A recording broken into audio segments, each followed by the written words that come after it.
Muy buenos días a todos. Qué bendición poder estar acá con ustedes. Por favor, estén orando por nuestro pastor Henry, está muy enfermo. Y oremos a Dios que Dios le conceda una pronta recuperación. Dios nos manda a nosotros orar por nuestros líderes. Nos conviene hacerlo porque velan por nuestras almas. Sé que Él anhela estar acá con nosotros y ministrar a nosotros. Así que oremos por Él, su esposa Bárbara, que Dios les ministre. Ayer cuando Él me contactó pidiendo que predicara, inmediatamente fui a Efesios 6 para pensar en la armadura de Dios porque es donde he estado recientemente en el servicio principal, pero sentía como incómodo, sentía hasta como tristeza en mi corazón porque en esos días mi corazón está con los profetas menores. De hecho, hoy era el día que iba a empezar con el estudio de los profetas menores en la clase de la primera hora. Y entonces, si me permiten, quiero predicar mi mensaje introductorio a los profetas menores hoy. Y Dios mediante continuaremos con el estudio de Efesios 6 en un par de semanas. Será un mensaje un poco distinto a la normal, porque voy a intentar predicar todos los 12 profetas menores en un solo golpe. Así que agárrense. A lo mejor uno preguntaría, o va a preguntar, o sea, ¿por qué predicar 12 libros simultáneamente? Y la respuesta realmente es porque, aunque en nuestras Biblias nosotros tenemos 12 libros individuales, Oseas, Joel, Amós, Abdías, etc., para el judío, o sea, en hebreo, los 12 libros estaban escritos en un solo rollo. Eran considerados como un solo libro con 12 secciones. Y realmente nos comunican un mensaje muy importante y muy lindo. Así que sin más, si tienen sus Biblias, por favor, vayan conmigo al libro de Oseas. Oseas. Si no saben dónde está Oseas, vayan a Mateo. Luego regresan 12 libros, porque vamos a estar ahí en esa sección toda la mañana de Oseas a Malaquías. Nosotros, hermanos, nos portamos de manera muy diferente cuando vivimos con la expectativa de algo, ¿no es cierto? Estoy pensando en eso un poquito. Hace no mucho tiempo pude tomar mediodía en el trabajo y planeábamos llevar a los hijos a la playa. Entonces tan pronto llega a las 12 del día, salgo al coche y entro en el coche y llamo a mi esposa para avisarle de que ya voy en camino. Y antes de colgar la escucho comunicando a los niños que su papá ya viene. Bueno, llego a la casa y la recámara de los niños completamente arreglada, ellos bien vestidos, peinados, toda la casa limpia. Digo, interesante. Es decir, que puedes decir a un niño, limpia tu recámara, y quién sabe si lo hace o no. Pero si le dices, vamos a la playa, tan pronto tu recámara esté limpia, porque en unos minutos llega tu papá, ahora es otra cosa. Es otra cosa. Eso no solamente tiene que ver con la expectativa de bendiciones, tiene que ver con la expectativa del castigo también. Lo mismo pasa. Yo creo que todo padre ha vivido la experiencia. Yo recuerdo que pasa de vez en cuando, que termino con el trabajo, entro en el coche, llamo a mi esposa para ver cómo le ha ido. Me comenta de su día y me comenta que un hijo a lo mejor no se ha portado bien. El hijo está ahí escuchando a su mamá hablar con su papá, diciéndole que no ha obedecido. Bueno, pasa solamente unos 8 minutos para que yo llegue a la casa.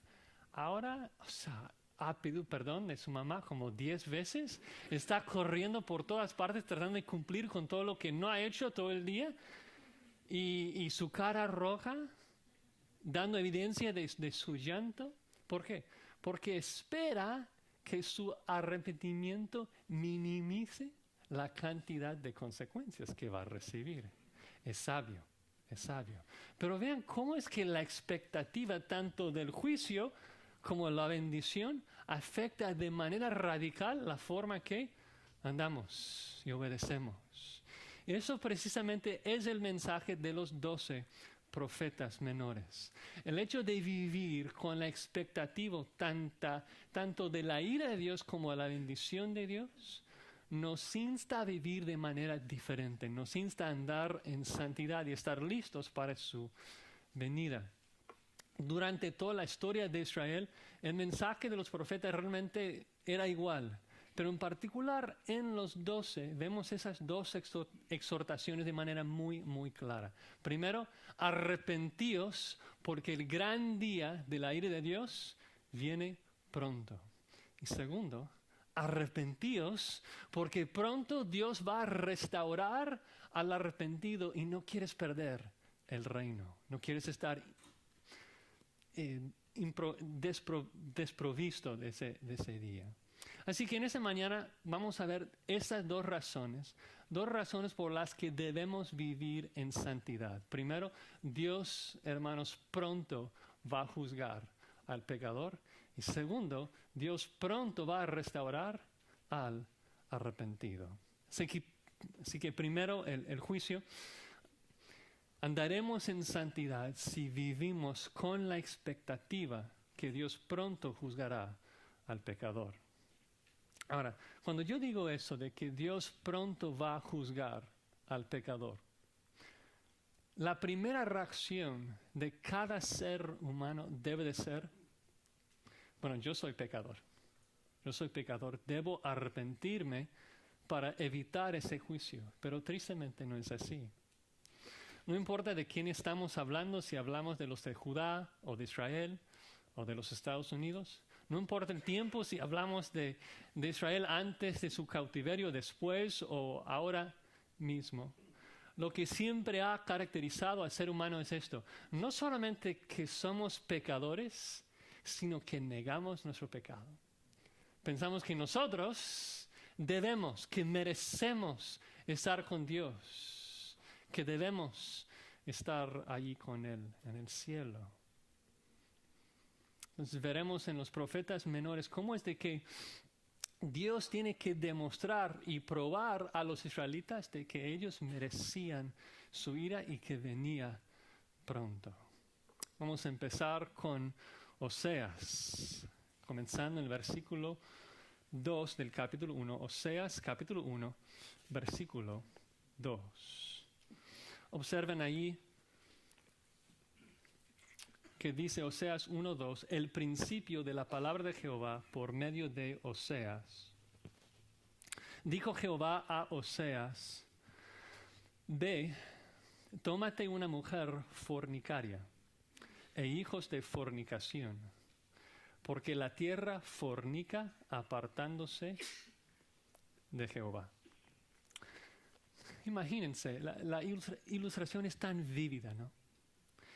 Ellos pensando que no habían ofendido a Dios, de que ellos andaban rectamente, y Él da esta imagen. ¿Cómo se siente el marido, hermanos, cuando su esposa está fornicando con otro hombre? ¿Puedes imaginar el dolor, la tristeza, el enojo que un esposo siente cuando se entera de que su esposa está cometiendo adulterio con otro hombre? Cuando nosotros cometemos idolatría, así es como Dios lo ve. Así Dios lo ve, un acto de adulterio. No puedes amar a otros dioses. No puedes amar al mundo y agradar a Dios. Santiago 4:4 nos dice, oh almas adúlteras, ¿no sabéis que la amistad del mundo es enemistad contra Dios? Vamos a estar leyendo muchos versículos. Mi intención es tratar de hacer que ustedes escuchen realmente las palabras, el mensaje de esos profetas. Que vayamos rápido a Amós. Oseas, Joel, luego Amós.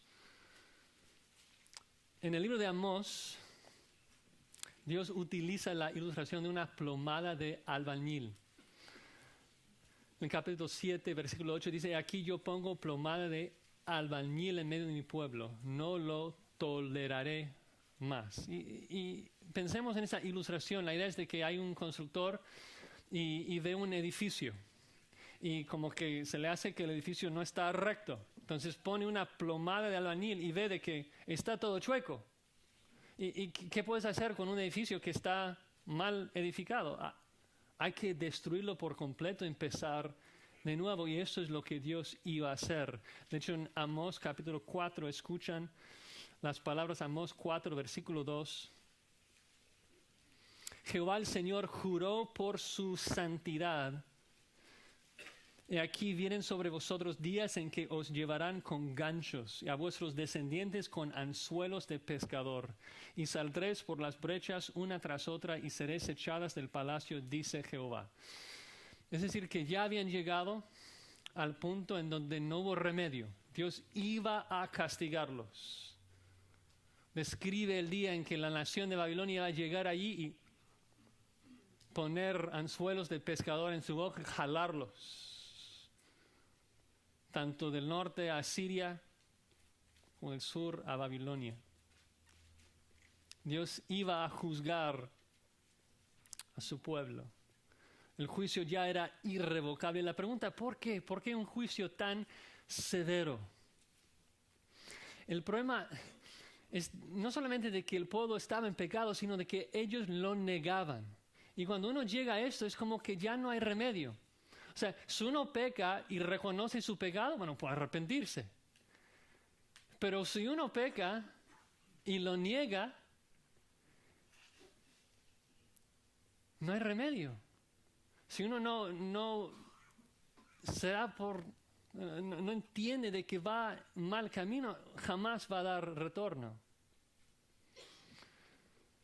Ellos estaban diciendo, hoy debemos orar que Dios venga. Estaban anhelando y hablando del gran día de Jehová. Pensaron de que Dios iba a venir a estar con ellos y pelear por ellos. Entonces anhelaban y hablaron del gran día de Jehová. Porque pensaron que eran justos y cuando Jehová venía iban a aprobar su justicia y pelear contra las naciones. Y Jehová dice, no es así. Si yo vengo, voy a venir para juzgarles y para castigarles. Voy a venir para ejecutarles, no para sanar, no para salvar. Cuidado tú que oras, Maranatha, que el Señor venga sin pensar en su santidad. Cuidado de orar que el Señor venga sin pensar de que de su boca sale una espada de 2 filos y tú eres carne.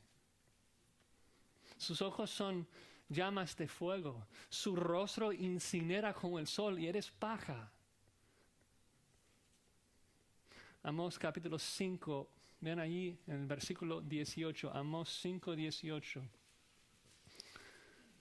Dice, ay de los que desean el día de Jehová. ¿Para qué queréis este día de Jehová? Será de tinieblas y no de luz. Como el que huye de delante del león y se encuentra con el oso, o como si entrara en casa y apoyare su mano en la pared y le muerde una culebra. ¿No será el día de Jehová tinieblas y no luz, oscuridad que no tiene resplandor? Dios pronto va a llegar a su pueblo, pero no para bendecir, sino para juzgar. Jonás también demuestra el pecado del pueblo de Israel. Ustedes saben la historia. Demuestra el fallo tremendo de Israel. La nación de Israel tenía una sola misión. Génesis 12, Génesis 15, Génesis 22. Dios escoge a Abraham con un propósito. Dice 3 veces ahí, en ti serán benditas todas las naciones del mundo. Dios iba a usar al pueblo de Israel como la herramienta de salvar y bendecir a todas las naciones, porque Dios es un Dios clemente, lleno de misericordia, y quería salvar. Y cuando Dios está listo para salvar a los asirios en Nínive, ¿qué hace Jonás? Huye, se enoja, no quiere que Dios salve a las naciones. Pasemos a Miqueas. Miqueas 1, capítulo 1, versículo 5. él describe a Jerusalén como un lugar alto, porque estaban ofreciendo a los Baales ahí. Y tal vez el versículo más famoso que ustedes conocen en Miqueas se encuentra en el capítulo 6, versículo 8. Y la idea acá es de que Dios no estaba pidiendo algo tan difícil. Estaba pidiendo algo simple, sencillo. No está pidiendo el mundo. Está pidiendo cosas sencillas de su pueblo. Dice allí en Miqueas 6, 8. Oh hombre, Él te ha declarado lo que es bueno. ¿Y qué pide Jehová de ti? Solamente hacer justicia, amar misericordia y humillarte ante tu Dios. Pero Israel no lo hacía. No podían hacerlo. Adoraban al mundo y las cosas del mundo. Es como Dios dice ahí en Jeremías 2. Dice, el pueblo dice, amo a muchos amantes y tras ellos he de ir. Mira, son pueblos sin remedio. Querían amar el mundo y no tenían un corazón para hacer algo diferente. Pero Dios en su gran misericordia, en su gracia, le dice en Habacuc, bueno, si no pueden obedecer, pues por lo menos pueden creer. Pueden ser salvos como Abraham, quien creyó en Jehová y le fue contado por justicia. Dios ofreciendo salvación al pueblo de Israel, yo los justifico por fe. Habacuc 2:4 dice aquí que aquel cuya alma no es recta se enorgullece, mas el justo por su fe, ¿qué? El justo por su fe vivirá. Pero el pueblo tampoco quería creer. Es decir, no querían obedecer y tampoco creer. Uno comienza a perder esperanza para el pueblo de Israel. Llegando a Habacuc, Dios declara otra vez el juicio, pero esta vez nombrando a los babilonios, describe la forma que ellos van a entrar en la tierra y aniquilar y devorar todo. Damos unos versículos, Habacuc 1:5.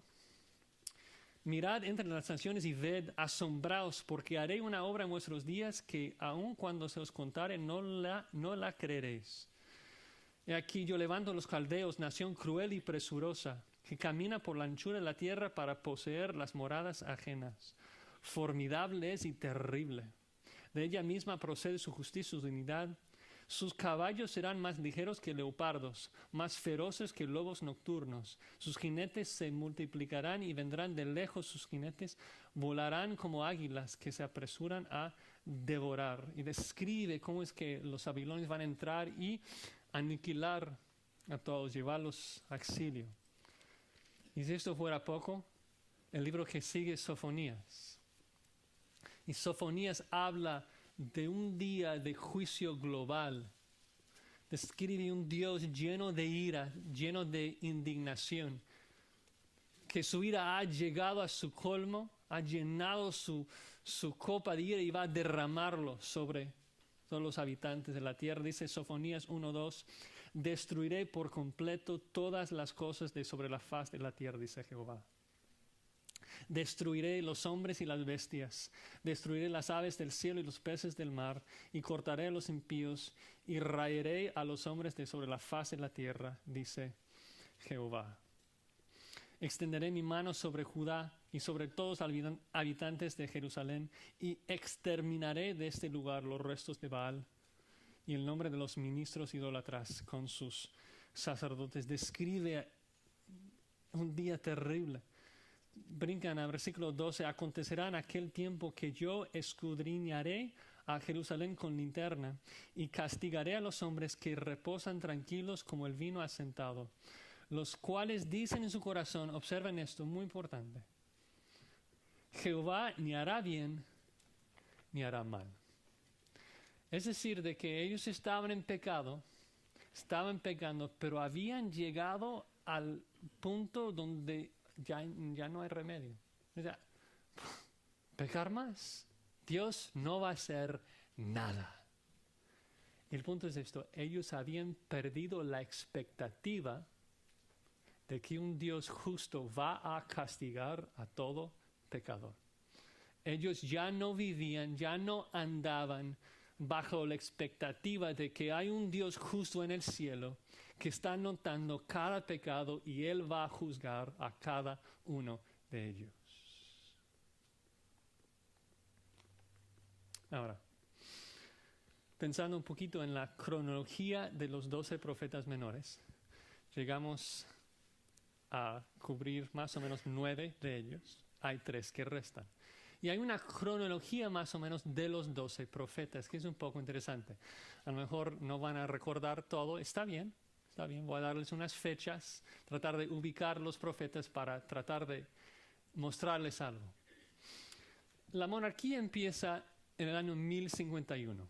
Saúl, David, Salomón, 120 años de monarquía, o sea, una monarquía unida. Pero con la muerte de Salomón en el 931, el reino se divide en 2 partes. 10 tribus en el norte y 2 tribus en el sur. Y es durante esos años que los primeros 6 profetas profetizan.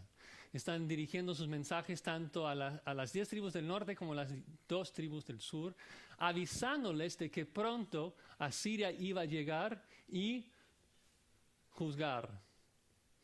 Es precisamente lo que pasa en el año 722. Asiria destruye a las 10 tribus del norte y los lleva cautivo a Asiria.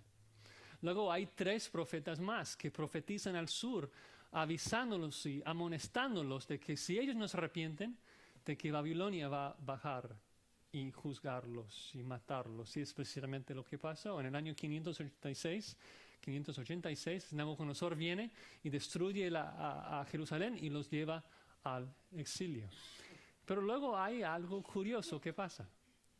El pueblo es llevado al exilio y están ahí 70 años. Y después de ese tiempo difícil de 70 años estando en el cautiverio, Dios en su misericordia los regresa. Ciro decreta su regreso en el año 538 y pueden regresar a la tierra.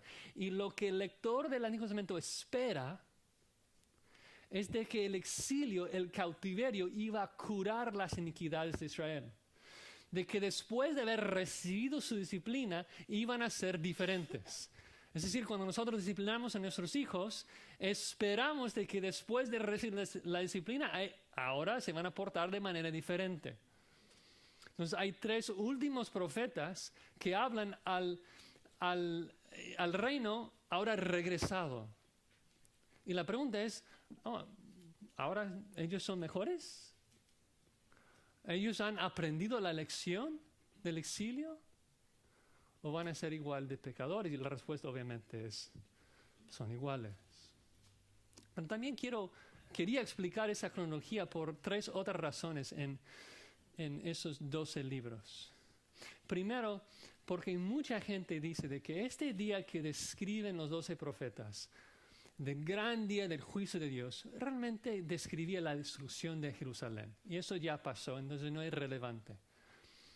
No puede ser, porque los últimos 3 profetas están profetizando después de la destrucción de Jerusalén y siguen hablando de ese día. Y lo describen como un día del cual no hay semejante. Dicen que no hay día semejante a él, ni antes ni después.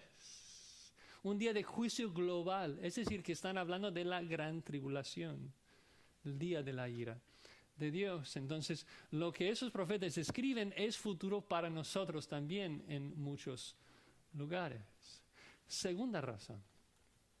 Curioso ver esas palabras que describen el juicio de Dios, porque de un lado hay varias profecías que tienen que ver con un juicio cercano que ellos ya experimentaron. Es decir, de que Joel, por ejemplo, describe la invasión de langostas y que los asirios iban a devorar la tierra exactamente como unas langostas. Y es exactamente lo que pasó. Asiria llegó y destruyó a la tierra. Luego hay profetas que hablan de la destrucción de Jerusalén por los babilonios, como Habacuc. Entonces, a veces cuando habla del juicio, habla de un juicio cercano. Y el punto es esto. Nosotros debemos pensar lo siguiente.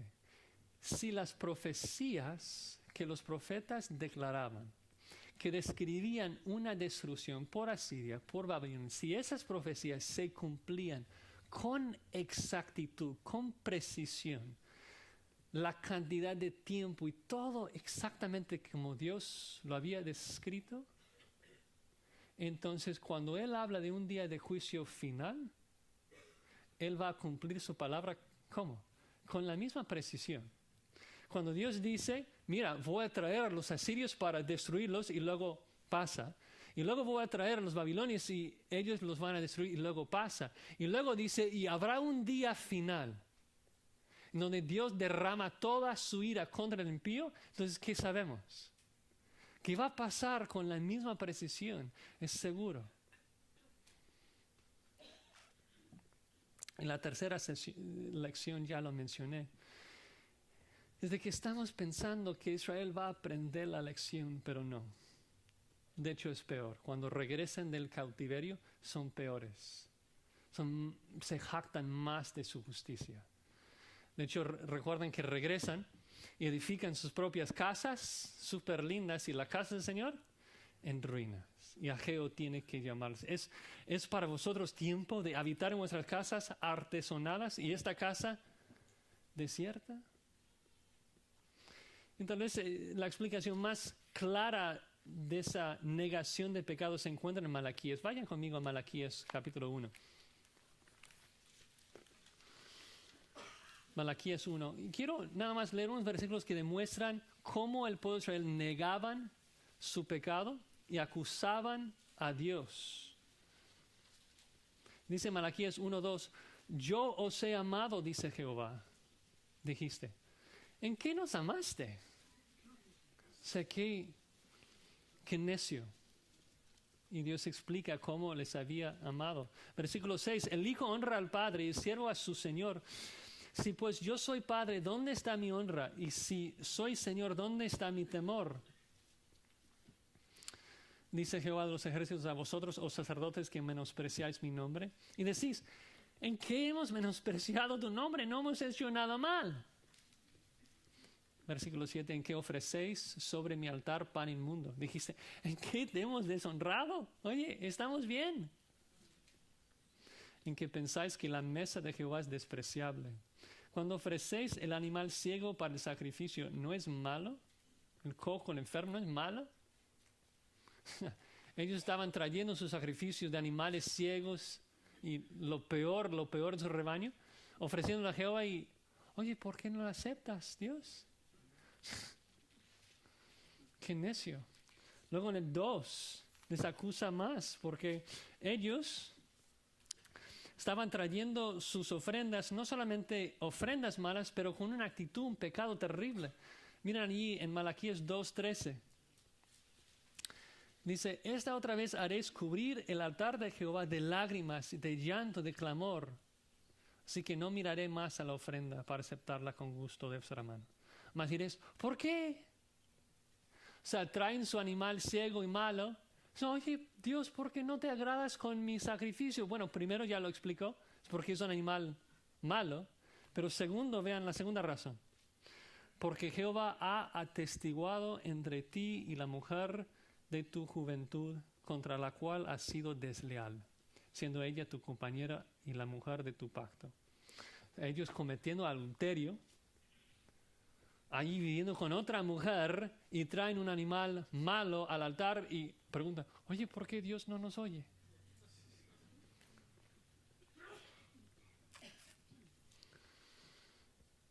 Ven allí, versículo 17, Malaquías 2:7. Habéis hecho cansar a Jehová con vuestras palabras. Decís, ¿en qué le hemos cansado?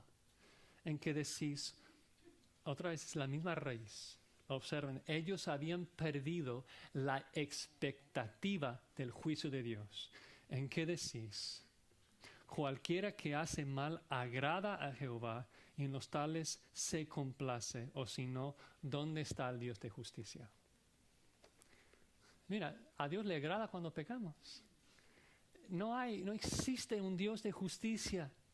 No va a haber ninguna consecuencia, no habrá ningún castigo, no importa lo que hacemos. Vivimos como nos dé la gana porque al fin y al cabo no va a haber nada.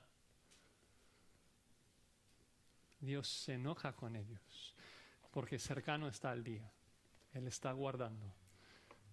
está marcando todo su pecado. Y debemos vivir así con la expectativa de que Dios es justo.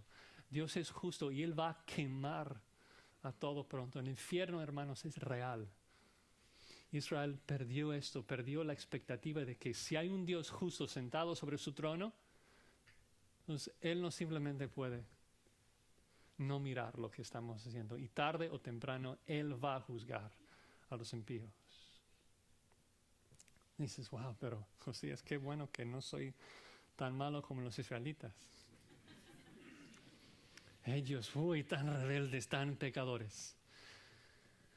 ¿Recuerdan lo que Pablo dice a los Corintios?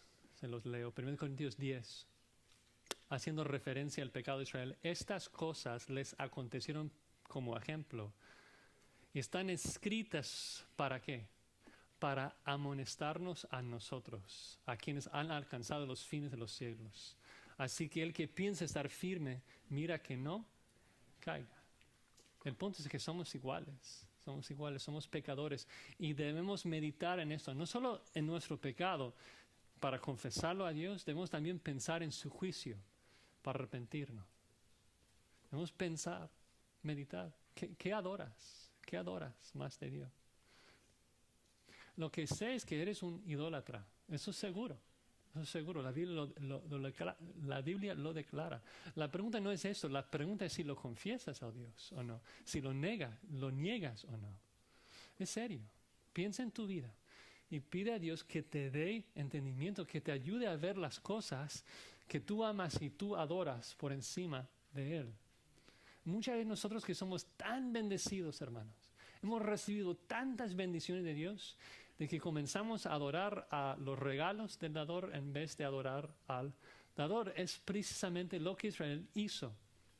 En Oseas 13:6 describe eso, dice, en sus pastos se saciarán y repletos se ensoberbeció su corazón y por esta causa se olvidaron de mí. Entonces, si vives sin pensar en Dios, si vives en pecado, su juicio vendrá pronto.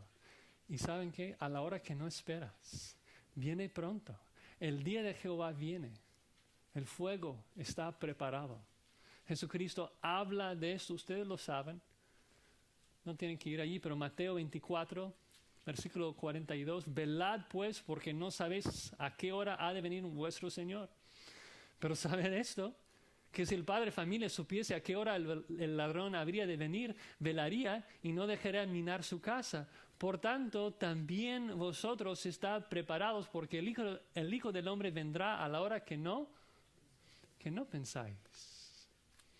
Te exhorto, te animo a vivir cada día con la expectativa de que hay un Dios justo sentado sobre su trono. Y Él va a derramar su ira sobre el impío. El fuego viene. ¿Estás listo, amigo? ¿Estás listo para ese día? Si no, arrepiéntate. Pide que Dios te haga listo, que Dios te cubra con la justicia de su Hijo Jesucristo. La única forma de parar en ese día. Piense en esa verdad de que hay un Dios celoso y vengador, un Dios lleno de indignación, listo para derramar su ira contra el impío. Y que Jesucristo recibió, Él tomó toda esa ira que nosotros merecemos. Y si confesamos nuestro pecado y confiamos en Él, Dios nos cubre de su justicia. Es la primera manera que nosotros como cristianos podemos aplicar esa verdad, de agradecer a Dios por la obra que Él hizo por nosotros. Ya para cristianos ya no hay ninguna condenación. Sin embargo, muchas veces como cristianos pensamos, estoy bien, no importa lo que hago ahora. Dios es justo y Él juzga también nuestras obras como cristianos, ¿no? Recuerdan lo que Pablo dice. Dice, si sobre este fundamento alguno edificare oro, plata, piedras preciosas, madera, heno o hojarasca, la obra de cada uno se hará manifiesta, porque el día la declarará. ¿El día de qué? El día del Señor, el día de Dios. Y no es un día lindo, es un día de fuego. Dice, pues por el fuego será revelada. Y la obra de cada uno, cual sea, el fuego la probará. Si permaneciera la obra de alguno que sobreedificó, recibirá recompensa. Si la obra de alguno se quemare, él sufrirá pérdida, si bien él mismo será salvo, aunque así como por el fuego. 1 Corintios 3:12. Hay un Dios justo que está sentado sobre su trono y nosotros debemos vivir cada día, cada hora con la expectativa de que Él va a obrar de acuerdo a su justicia.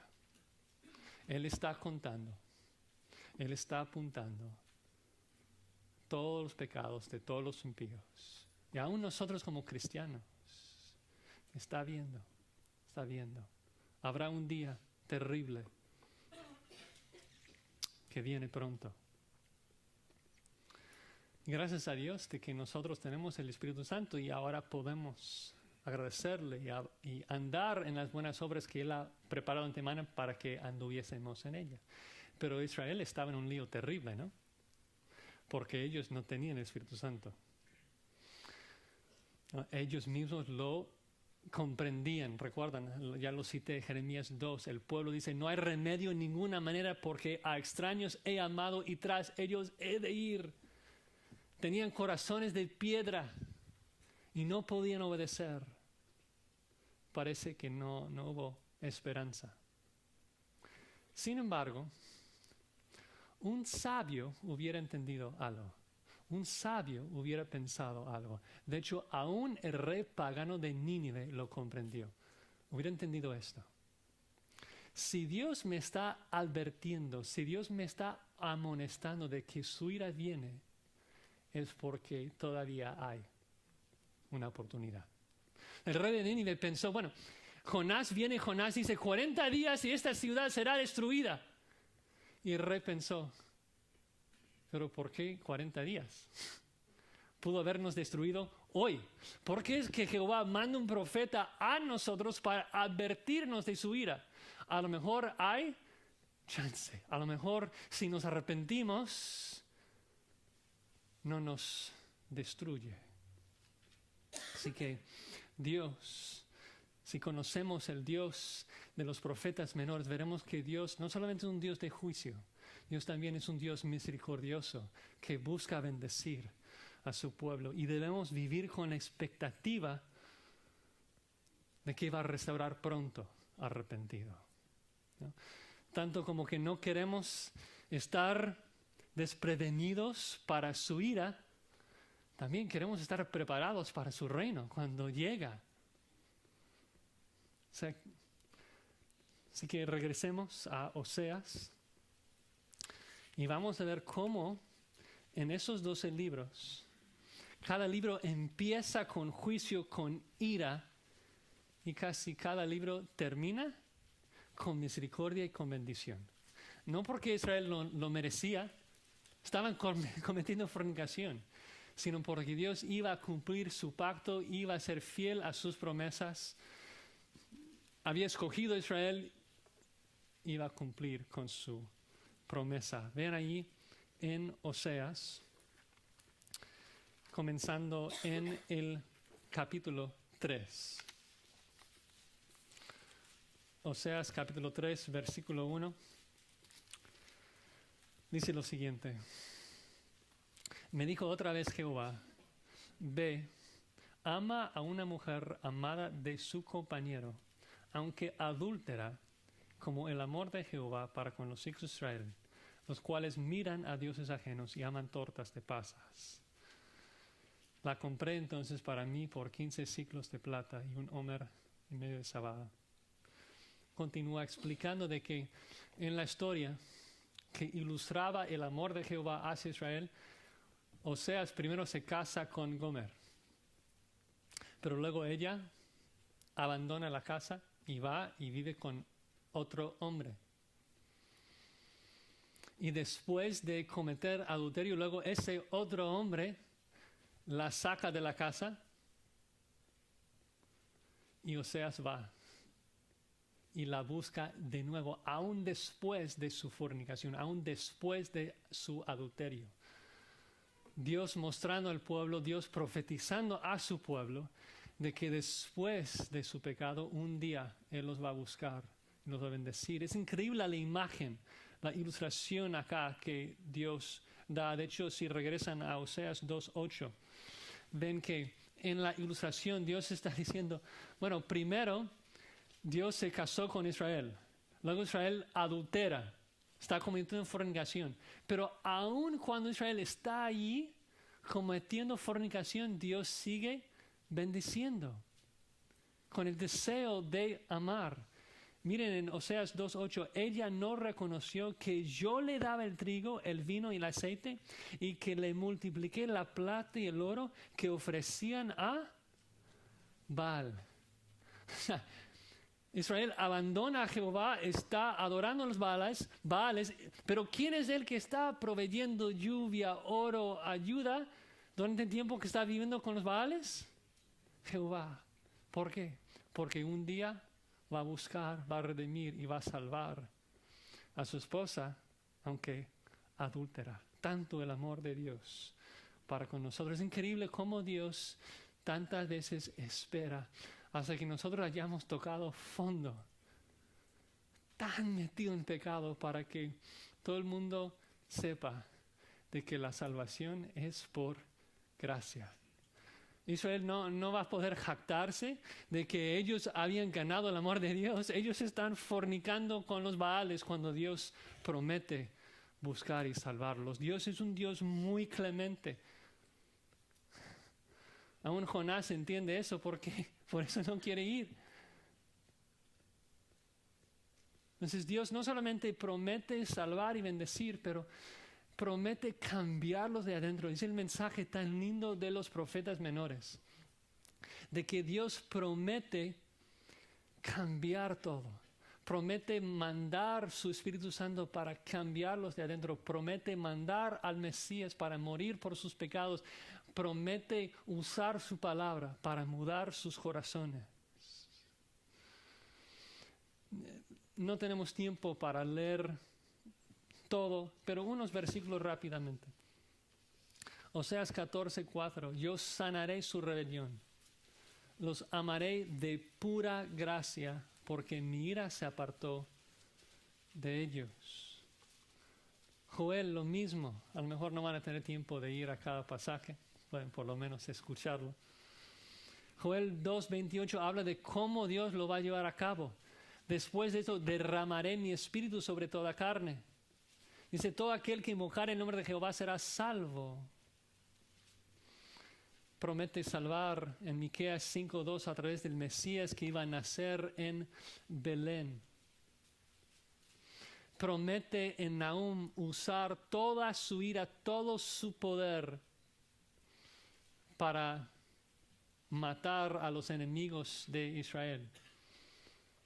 Es decir, de que en la primera sección de los libros, Dios hablando de su ira, de su juicio que va a juzgar a Israel.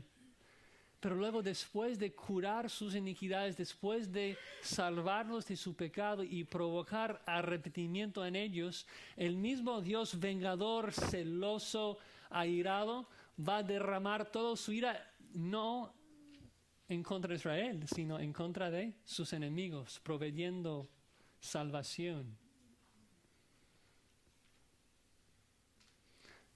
Luego se pone aún más claro en los últimos 3 libros después del regreso cómo es de que Dios va a proveer salvación. Y ya lo dije, a través del Espíritu Santo, a través de la muerte del Mesías y a través de la palabra de Dios. Observen. Versículos que ustedes saben. Zacarías 4, versículo 6. No con ejército ni con fuerza, sino ¿cómo? Con mi espíritu, dice Jehová de los ejércitos. También con la muerte del Mesías, Zacarías 12, versículo 10. Derramaré sobre la casa de David y sobre los moradores de Jerusalén espíritu de gracia y de oración, y mirarán a mí, a quien traspasaron, y luego van a arrepentir. Luego llorarán como se llora por hijo unigénito.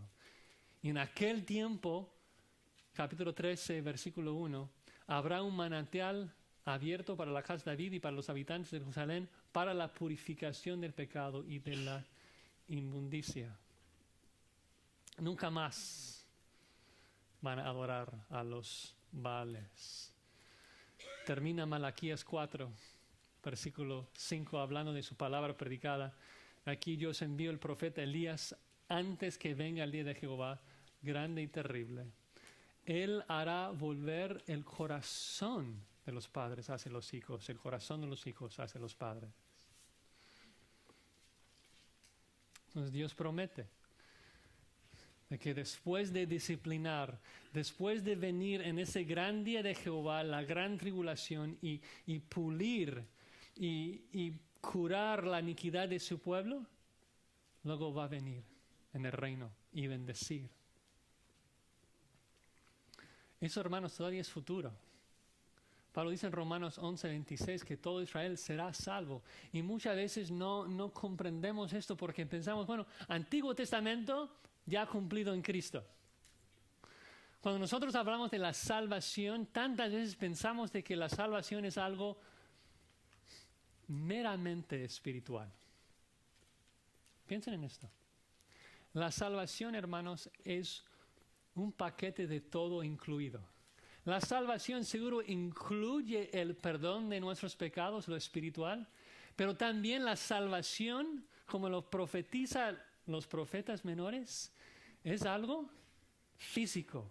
Habla de la restauración final de todas las cosas. Cuando Jesucristo va a venir a esta tierra, cuando va a reinar con nosotros, estaremos en nuevos cuerpos, reinando con Él sobre una nueva tierra, habitando en una nueva ciudad. Todas esas profecías que se encuentran en los profetas menores siguen siendo futuros. Porque Jesucristo todavía no ha regresado a esta tierra. Dios todavía no ha dado nuevas tierras. Entonces, quisiera tomar unos minutos muy rápido para mostrarles el reino como los profetas menores lo predicen. De que es un reino futuro aún para nosotros. Amós 9:15 dice, pues los plantaré sobre su tierra y nunca más serán arrancados de su tierra. ¿Esto ha pasado? No. Miqueas 4:3, martillarán sus espadas para asadones y sus lanzas para hoces.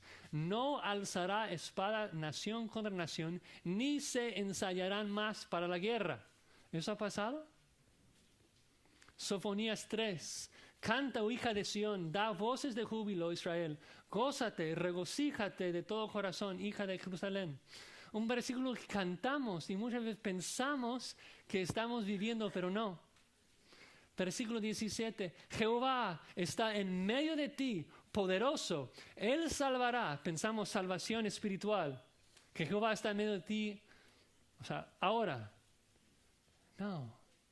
No, se gozará sobre ti con alegría, callará de amor, se regocijará sobre ti con cánticos. Habrá un día, hermanos, cuando Jesucristo viene a la tierra y literalmente estará en medio de nosotros. Literalmente va a cantar esos cánticos. La salvación tiene que ver con el perdón de nuestros pecados, pero la salvación final es una restauración completa, tanto espiritual como físico. Seguro el pasaje más explícito que habla del reino se encuentra en Malaquías 14. Vayan rápido, Zacarías 14.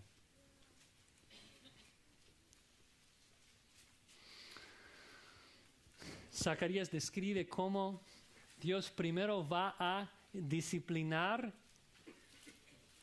al pueblo de Israel durante el día de Jehová y luego restaurarles. Zacarías 14, versículo 1, dice lo siguiente. He aquí, el día de Jehová viene. Les pregunto, ¿es un día lindo? No. El día de Jehová viene y en medio de ti serán repartidos tus despojos, porque yo reuniré a todas las naciones para combatir contra Jerusalén. La ciudad será tomada, serán saqueadas las casas y violadas las mujeres. La mitad de la ciudad irá en cautiverio, mas el resto del pueblo no será cortado de la ciudad. Viene pronto, hermanos, el día de Jehová en donde Dios va a juzgar. Pero con su pueblo, el juicio viene, el castigo viene más como disciplina para purificarlos. Y observen lo que dice en el versículo 3. Después saldrá Jehová y peleará con aquellas naciones como peleó en el día de la batalla. Y se afirmarán sus pies. ¿Los pies de quién? De Jehová. Se afirmarán sus pies en aquel día sobre el monte de los olivos, que está frente de Jerusalén al oriente, y el monte de los olivos se partirá por en medio. ¿Esto se ha cumplido? ¿Cómo se encuentra, hermanos, el monte de olivos hoy? ¿Está completo o está partido en dos? Está completo. Eso no ha pasado. De hecho, en Hechos capítulo 1, versículo 11, recuerdan de que cuando Jesucristo, después de su resurrección, está ascendiendo al Padre, de que los discípulos quedan ahí atónitos viéndolo ascender, y los ángeles le dicen: ¿por qué estás ahí viendo al cielo? Jesucristo, en la misma forma que ascendió, va a regresar. Ascendió desde el monte de los olivos y va a regresar igual allí. Y cuando sus pies, los pies de Jehová, tocan el monte de los olivos, se partirá de en medio y realmente va a pelear por nosotros y vamos a reinar juntos con Él. La pregunta, hermanos, ¿estás listo para ese día? ¿Estás listo? ¿Listo para el reino? ¿Listo tanto para la ira de Dios como esa bendición de poder reinar con Cristo para siempre? ¿Cómo es que Dios te va a encontrar en ese día? Estoy seguro, porque siempre ha sido así en la Biblia. Estoy seguro que hay muchos que me escuchan que están pensando: pero Josías, esto es del Antiguo Testamento. Y tú puedes gritar todo lo que quieras, diciendo de que el día está cercano y que pronto viene, que Jesucristo puede regresar hoy o mañana. Pero ¿sabes qué? Ellos estaban diciendo eso hace 2500 años, de que ya viene y no ha pasado nada. Todo sigue igual. No va a regresar. Jehová no hará ni bien ni mal. ¿Cómo me vas a decir que el día está cercano? Vamos, ven conmigo por favor a 2 de Pedro. 2 de Pedro capítulo 3. Y vamos a terminar acá. 2 de Pedro capítulo 3, comenzando en el versículo 3. 2 de Pedro 3:3. Sabiendo primero esto, que en los postreros días vendrán burladores, andando según sus propias concupiscencias, diciendo: ¿dónde está la promesa de su advenimiento? Porque desde el día en que los padres durmieron, todas las cosas permanecen así como desde el principio de la creación. Pedro comenta: estos ignoran voluntariamente que en el tiempo antiguo fueron hechos por la palabra de Dios los cielos y también la tierra, que proviene del agua y por el agua subsiste. Por lo cual el mundo de entonces pereció anegado en agua. Pero los cielos y la tierra que existen ahora están reservados por la misma palabra, guardados para el fuego, en el día del juicio y la perdición de los hombres impíos. Mas, oh amados, no ignoréis esto, que para con el Señor un día es como 1000 años y 1000 años como un día. El Señor no retarda su promesa, según algunos la tienen por tardanza, sino que es paciente para con nosotros, no queriendo que ninguna perezca, sino que todos procedan al arrepentimiento. Hermanos, ¿por qué ha pasado 2000 años? ¿Por qué es que Jesucristo todavía no ha regresado? Es porque es paciente. No quiere que tú perezcas cuando viene. Quiere que estés listo. Quiere que escuches su exhortación, su amonestación. Para Él, 2000 años son como 2 días. 2 días como 2000 años. Pero versículo 10. El día del Señor, ahora, ¿cómo es el día de Jehová? ¿Cómo es el día del Señor? ¿Será lindo? El día del Señor vendrá como ladrón en la noche, en el cual los cielos pasarán con gran estruendo y los elementos ardiendo serán deshechos, y la tierra y las obras que en ella hay serán quemadas. La pregunta es esta. Si el juicio viene así, si está cercano, el día que Dios derrama su ira sobre el impío y los echa al infierno, ¿no creen que eso debe cambiar la forma que vivimos, que andamos?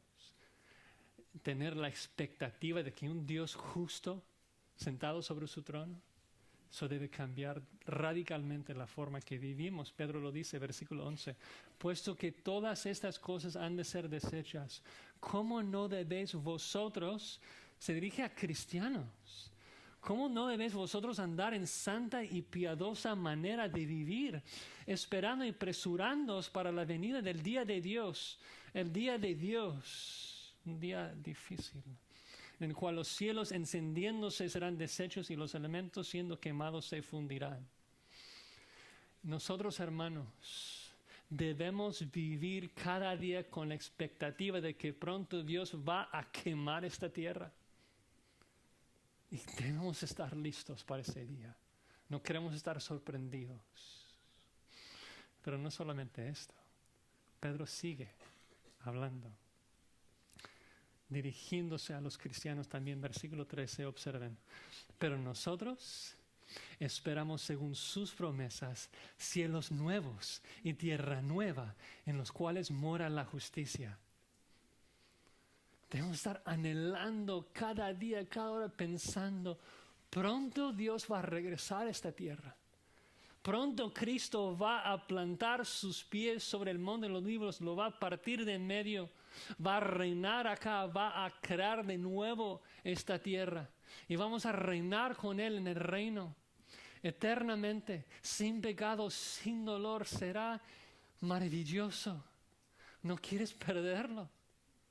Debemos arrepentirnos y estar listos para ese día. Dice Pedro en versículo 14, por lo cual, oh amados, estando en espera de esas cosas, procurad con diligencia ser hallados en Él sin mancha e irreprensibles en paz. Debemos echar ganas para trabajar para la gloria de Dios, estar listos para ese día. Queremos vivir con esa expectativa de que Dios pronto va a juzgar el impío. No quiero ser encontrado entre ellos. Y pronto Dios va a venir y bendecir y dejar entrar a nosotros a su reino. Y queremos estar listos, hermano. Que Dios nos haga listos. Vamos a orar.